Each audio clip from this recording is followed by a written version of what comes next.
नमस्कार, good afternoon, Radhe Radhe दोस्तों। स्वागत है आप सभी का आपके अपने YouTube चैनल रेलवे बूस्ट पर, जो कि पूरी तरीके से डेडिकेटेड है रेलवे एग्जाम्स के लिए। दोस्तों आज की जो क्लास है बहुत जबरदस्त होने वाली है, क्योंकि मैं लेकर के आया हूं रेलवे के प्रीवियस ईयर के एग्जाम्स जो हुए हैं उसमें से टॉप 10 क्वेश्चन।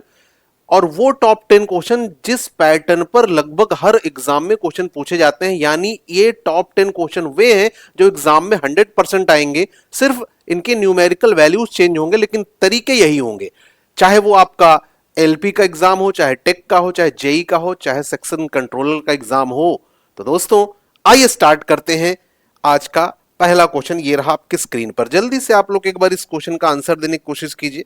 कौन सबसे पहले आंसर देगा? और हाँ, अगर आपको क्वेश्चन अच्छे लगते हैं, तरीके अच्छे लगते हैं, तो लाइक, शेयर और सब्सक्राइब जरूर करिएगा। ये आप ही का चैनल है और आपके सहयोग के बिना आगे बढ़ना संभव नहीं है। तो दोस्तों ये मेरी आपसे रिक्वेस्ट है कि जरूर लाइक करें, शेयर करें, सब्सक्राइब करें और कमेंट भी करें। आइए देख लेते हैं। पहला क्वेश्चन है, कह रहा अगर 111 डैश डैश डैश 1 n अंक तक लिखा गया है और n जो है वो 9 से डिवाइड है, तो n की न्यूनतम वैल्यू क्या होगी? कि n भाई कम से कम कितना हो सकता है? तो ये सीधे सीधे मेरा क्वेश्चन किस पर बेस्ड है? तो आप कहेंगे सर ये क्वेश्चन बेस्ड है 9 के डिविजिबिलिटी रूल पर, 9 से भाग देने के नियम पर ये क्वेश्चन आपसे पूछा गया है। तो दोस्तों 9 से भाग देने का नियम क्या है? कोई संख्या 9 से कब डिवाइड होती है? तो आप कहेंगे सर जब उसके अंकों का योग 9 से डिवाइड हो। सम ऑफ डिजिट, अंकों का योग अगर 9 से डिवाइड होता है तो वो संख्या 9 से डिवाइड हो जाती है। इसका मतलब अगर मैं 111 कम से कम कितनी बार लिखूं कि 9 से डिवाइड हो जाए? तो आप कहोगे सर अगर 111 9 बार लिखूं तो भाई अंकों का योग 9 हो जाएगा और वो 9 से कट जाएगी, यानी n की जो मिनिमम वैल्यू होगी वो कितनी होगी? 9 होगी। ये पहला क्वेश्चन है, शानदार सा। कैसा लगा जरूर बताइएगा। अगले क्वेश्चन की तरफ बढ़ते हैं। बहुत ही इंपॉर्टेंट क्वेश्चन, बार बार ऐसा क्वेश्चन पूछा जाता। आइए देखते हैं। कह रहा बाजार मूल्य में 25% कमी के साथ सीता 30 रुपए में 1 किलो चीनी ज्यादा खरीद सकती है। चीनी का वास्तविक मूल्य बताना है। समझिए मेरे भाई, यानी चीनी की कीमत 25% कम हो गई, तो 30 रुपए में आपको 1 किलो चीनी ज्यादा मिल रही। आप बताओ, आप मार्केट 30 रुपए लेकर के गए, आपको पता चला कीमत 25% कम हो गई। 25% का मतलब 1/4, तो आपके पास कितने पैसे बच जाएंगे? तो आप कहोगे सर 7.5 रुपए बच जाएंगे।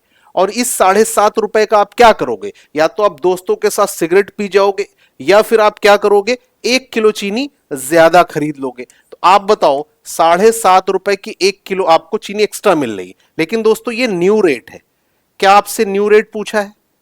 नहीं, आपसे पूछा क्या है? वास्तविक कीमत, यानी पुरानी कीमत पूछी गई। तो पुरानी कीमत कैसे निकलेगी आइए समझते हैं। पुराना रेट जो रहा होगा मेरे भाई वो रहा होगा 100%, और जो नया रेट है वो पुराने रेट में 25% कम करके आया होगा, यानी 75%। तो आपने कहा सर पुराने और नए का जो रेशियो है वो 4 और 3 का है, और 3 की वैल्यू हमने निकाल ली है 7.5। आप बताओ अगर 3 की वैल्यू 7.5 यानी कितने गुना है? तो आप कहोगे सर 2.5 गुना। तो इसको भी 2.5 से अगर मैं मल्टीप्लाई कर दूं तो पुरानी कीमत आ जाएगी 10 रुपए। कहीं पर दिख रहा है तो उसे टिक कर दीजिए। आसान सा तरीका है। आप 20 सेकंड मैक्सिमम इसके लिए चाहिए। ये तो मैंने आपको बताने के लिए लिखा, वरना ये लिखने की जरूरत नहीं, आपको सीधे दिखना चाहिए। 30 रुपए में 25% की कमी करेंगे तो 7.5 रुपए बचेंगे, और उस 7.5 रुपए में 1 किलो चीनी मिल रही है, यानी नया रेट 7.5 आ चुका है। अब पुराना रेट बताना था, तो 25% का मतलब 1/4, यानी पहले कीमत 4 थी तो अब 1 कम यानी 3 है। 3 की वैल्यू 7.5, 4 की वैल्यू 10। खत्म, टाटा बाय बाय। अगला क्वेश्चन देखते हैं। एक और जबरदस्त सा क्वेश्चन है। ये पूरी तरीके से कॉमन सेंस पर बेस्ड क्वेश्चन है। आपको बताना है इनमें से कौन सा बेहतर है। Which of these is better? Question है कि 10% और 20% की क्रमिक छूट, या 20% और 10% की क्रमिक छूट, इनमें से कौन सा बेहतर है? अब मेरे भाई यहां पर परसेंटेज का बेसिक कंसेप्ट आपको पता होना चाहिए कि भाई साहब किसी संख्या का अगर आप a% निकालें और फिर b% निकालें, या फिर किसी संख्या का आप b% निकालें और फिर a% निकालें, तो ये भाई साहब बराबर होता है। अब आप कहोगे सर कैसे? आओ मैं समझाता हूं। जैसे मैंने कहा मैं किसी संख्या का 10% निकाल लूं और 20%, तो आपने कहा सर या मैं प्रैक्टिकली इसको ही समझा देता हूं, समझो। अंकित मूल्य 100 रुपए है किसी वस्तु का, क्योंकि डिस्काउंट आप अंकित मूल्य पर देते हैं। अगर आप पहले 10% का डिस्काउंट देंगे तो 100 पे 10 का डिस्काउंट यानी 10, और फिर बचा कीमत कितना 90, और फिर आपने 20% का डिस्काउंट दिया तो 90 पर 20 का डिस्काउंट यानी 18, यानी आपने कुल मिलाकर के कितना डिस्काउंट दिया 28। अगर मैं ये वाला अपनाता तो भी देखते, 100 पे पहले 20 का डिस्काउंट देते तो कीमत कितनी बचती, तो आप कहते सर 80। अब अगला 80 पर डिस्काउंट आप देते 10% का यानी 8 का, 80 का 10% 8, यानी फिर आप डिस्काउंट कितना दे रहे हैं 28। तो आपने देखा ये दोनों आपस में क्या है, बराबर है। तो हमारा ऑप्शन नंबर ए सही हो जाएगा कि दोनों समान है। आप चाहे तो सक्सेसिव वाला लगा लेते, आप सक्सेसिव वाला फॉर्मूले से भी आप इसको सॉल्व कर सकते हैं दोस्तों, कोई दिक्कत, कोई समस्या, कोई परेशानी नहीं होनी है। जैसे 10 प्लस 20 माइनस 10 इंटू 20 बटे 100, तो आप देखेंगे ये 28% आएगा। बात समझ में आ रही है? तो ये आसान सा तरीका था। आइए अगला क्वेश्चन देखते हैं जल्दी से। एक चुनाव में केवल 2 उम्मीदवार थे, हारने वाले उम्मीदवार को कुल वोटों का 48% मिला, उसके प्रतिद्वंदी को 6000 मत अधिक मिले, और अधिक मिलने मतलब इसी से जीता, और वो 3% से जीत गया। हमें बताना है अमान्य मतों की संख्या क्या है। दोस्तों आप बगैर पेन के क्वेश्चन बता सकते हो, इसका आंसर 2000 है, लेकिन कब, जब आपके पास कॉमन सेंस होगा। भाई टोटल वोट 100% होते हैं, बोलो हाँ या ना।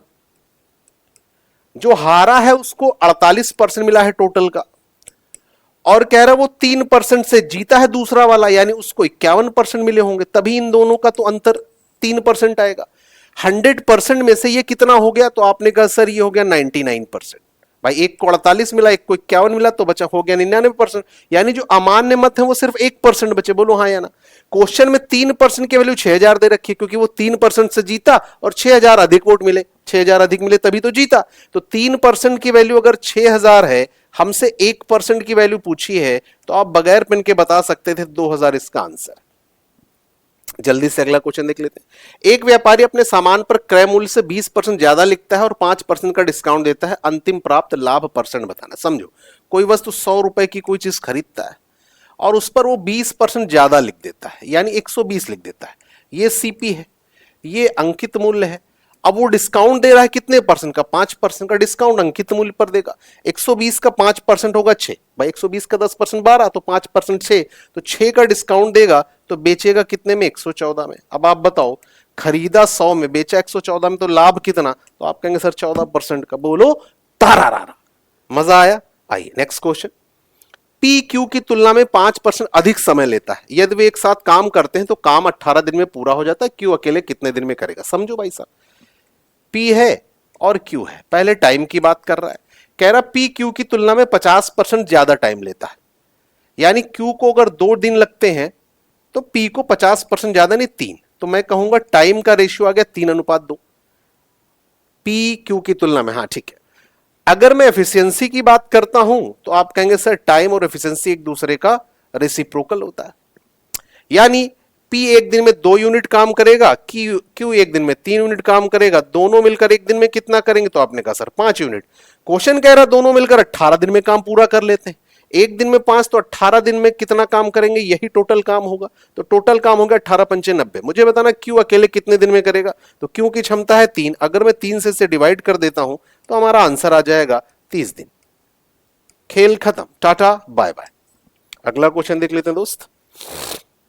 tan square 60 minus tan square 45 cot 30 2 sin 3/4 से इसकी वैल्यू बतानी है।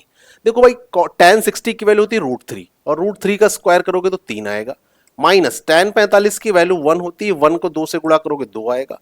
cot 30 की वैल्यू मेरे भाई कितनी होती है, तो आप कहेंगे √3 होती है, और √3 का स्क्वायर करोगे तो अगेन 3 आ जाएगा, प्लस 2 sin 30 की वैल्यू 1/2 होती है, स्क्वायर करोगे तो 1/4 हो जाएगा, प्लस 3/4 कॉसेक 45 की वैल्यू √2 होती है, √2 का स्क्वायर करोगे तो 2 आ जाएगा। बस खेल खत्म हो चुका है मेरे दोस्त, प्लस का 3 माइनस का 3 कैंसिल हो जाएगा।